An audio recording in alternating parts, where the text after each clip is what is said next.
Bom dia, ouvintes da Rádio Cidade. Nesse momento aí, né, de meio de feriado, nós estamos aqui mais uma vez para tratarmos da nossa coluna Educação na Cidade, fazendo sempre uma reflexão que diz respeito às nossas questões cotidianas em uma semana, inclusive, bem tumultuada, né?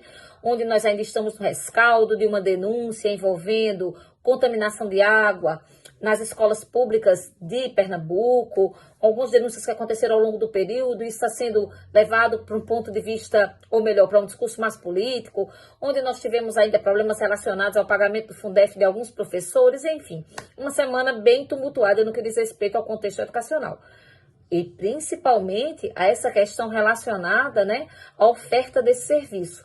Mas o que é importante para a gente é nós sabermos que o processo educacional lhe diz respeito às próprias questões que são relacionadas ao universo da vida, aquelas questões que são relacionadas ao cotidiano, né? E é importante que nós saibamos que nesse cotidiano há reflexões que são muito importantes para serem feitas e que não necessariamente estão ligadas às questões ideológicas e políticas partidárias, mas que valem uma reflexão.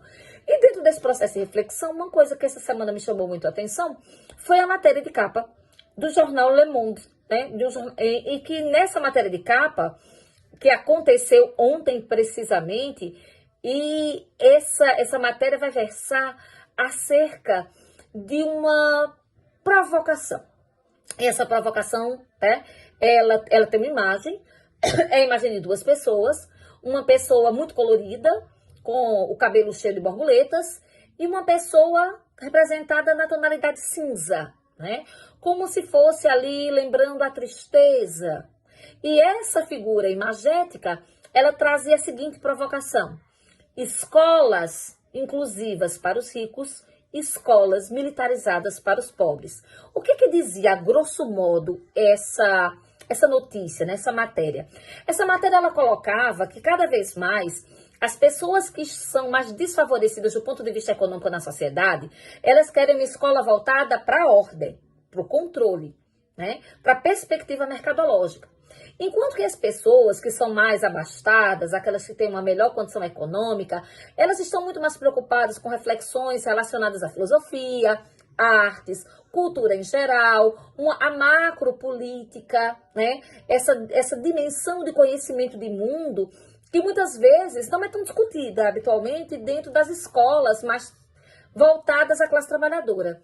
Essa discussão do Le Monde faz com que a gente pense, né, independentemente de que modelo de escola você esteja ou não de acordo, afinal de contas, sobre qual é o papel da escola. Porque nós não podemos esquecer que grandes movimentos históricos, como por exemplo o Iluminismo, eles foram promovidos dentro de um ambiente escolar. Seja a escola voltada à escola propriamente dita, mas no processo de formativo do indivíduo, ali durante o processo de infância e adolescência, mas também a educação superior. E esse processo, né, de inclusão como um todo, que de fato vão dar ensejo a novas ideias, a novos rumores. Aí eu me lembrei, fazendo uma reflexão sobre essa provocação desse jornal, de uma colega, professora da Rede Municipal de Ensino, aqui de Caruaru, em que ela disse que a escola que ela estava lecionando era um tumulto danado. Mas o que a gente entende por tumulto? No caso dessa professora, ela dizia que esse tumulto não era um tumulto da desordem, da bagunça, era o tumulto da expressão, de pujança dos seus alunos, no âmbito das linguagens, das artes, no âmbito dos esportes, ou seja, era quando os alunos, isso acontecia quando os alunos se apropriavam da escola como um todo, não apenas dentro de um processo de engolir conhecimento, como muitas vezes há uma crítica à educação, mas dentro de um processo de ser protagonista do processo de conhecimento, onde a gente fala que isso de fato é o que conduz à educação libertária. Então, quando nós estamos falando de um modelo escolar em que o aluno, de fato, ele seja autor da sua própria historicidade, uma educação mais inclusiva, mais aberta, que se discuta todos os temas, em que as pessoas não tenham medo exatamente dessa dialogicidade de ideias, porque o diálogo de ideias é diferente do confronto. O confronto, muitas vezes, ele pode reverberar dentro de um processo de uma agressividade incontrolada. E quando nós estamos falando de uma dialogicidade, nós estamos falando no sentido de que nós podemos estabelecer conexões de diálogo, não necessariamente de concordância. Eu posso pensar de uma forma, você pensar de outra, você defender uma pauta, defender de outra, eu defender um modelo de escola, você defender outra. mas de fato que a gente consiga dialogar para nós sabermos que não existe o melhor modelo de escola, existem, melhor dizendo, os melhores modelos de escola. E os melhores modelos de escola são aqueles que são sempre mais abertos a atender os anseios dos alunos, a trazer uma resposta à sociedade e fazer uma diferença muito grande de transformação onde quer que eles se encontram. Então, a gente não pode cair nessa dualidade de escola de pobre e escola de rico. Nós temos que pensar a escola como um todo integrado.